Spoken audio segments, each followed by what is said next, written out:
sambal. Malaysian street cook. Ada roti canai, chicken satay, rojak India, nasi goreng kampung, char kway teow, mi goreng mamak, nasi lemak, sambal udang, sambal sotong, mi goreng, nasi pattaya. Boleh jemput ke sambal di Manchester. Jom kita masuk tengok. Ada di sini.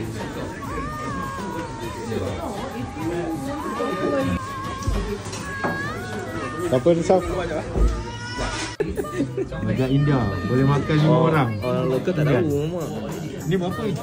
9.5. Iya lagi nasi rojak RM50 kan. RM50 ni rojak. Nasi goreng kampung. Komplit.